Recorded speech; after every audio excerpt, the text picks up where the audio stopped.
तमाम राजनीतिक घटनाक्रम पर बात करने के लिए मेरे साथ हैं राज्यसभा में कांग्रेस के उपनेता प्रमोद तिवारी जी। सर, सबसे बड़ा सवाल ये चल रहा है कि इंडिया गठबंधन में नीतीश कुमार को संयोजक बनाया जा सकता है। ऑनलाइन बैठक इंडिया के नेताओं की होनी है, लेकिन समय और तारीख जो है वो बताई जा रही है कि तय नहीं है। क्या अब नीतीश जी को संयोजक बनाया जा रहा है?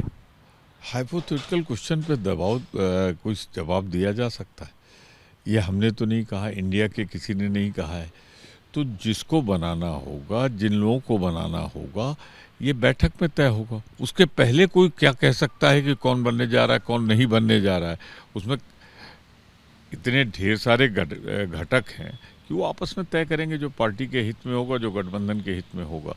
तो इस पर मैं इतना ही कह सकता हूँ कि पूरी तरह हाइपोथेटिकल सवाल के जवाब नहीं दिए जाते। हाइपोथेटिकल आप बता रहे हैं। इसके अलावा सर, अभी सुप्रीम कोर्ट से जो अदानी हिंडरबर्ग वाला मामला था, उसमें राहत मिली है एक तरीके से हम कहें अदानी कंपनी को, और सुप्रीम कोर्ट ने ये कहा है कि सेबी की जांच पर संदेह नहीं किया जा सकता। एक और झटका आप लोगों के लिए कहीं ना कहीं, क्योंकि आप लोग लगातार इस रिपोर्ट के हवाले से अदानी पर सवाल खड़े कर रहे हैं। मैं सिर्फ इतना कह सकता हूँ कि जजमेंट आया है, उसको पढ़ना चाहिए। वो किसके खिलाफ गया है, किसके पक्ष में गया है, उनका सेबी 3 महीने में जाँच करे।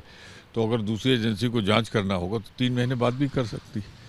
तो मैं तो नहीं समझता कि इसमें जजमेंट किसी के पक्ष में गया है। सर्वोच्च न्यायालय का जजमेंट है, इसको पढ़ने के बाद कानूनी प्रक्रिया देंगे। सर, 2 सवाल और हैं। एक, हेमंत सोरेन के करीबियों पर छापेमारी जांच एजेंसियों ने की है, उन्हें समन भी कई बार किया जा चुका है, और दूसरी तरफ अरविंद केजरीवाल को भी जो समन किया गया वो उन्होंने जवाब दिया कि वो हाजिर नहीं हो रहे हैं।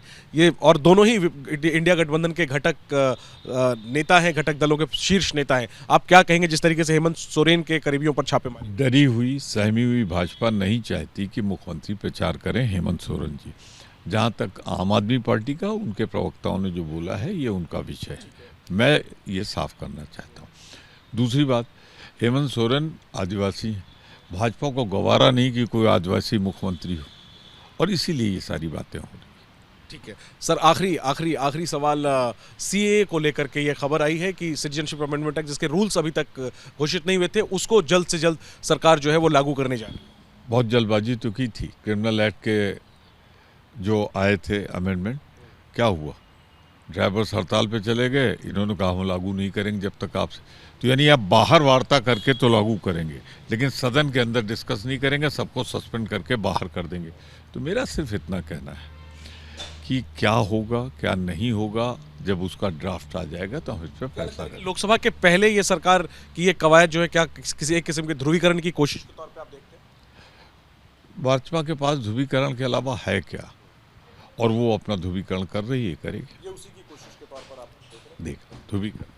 शुक्रिया बात करने के लिए।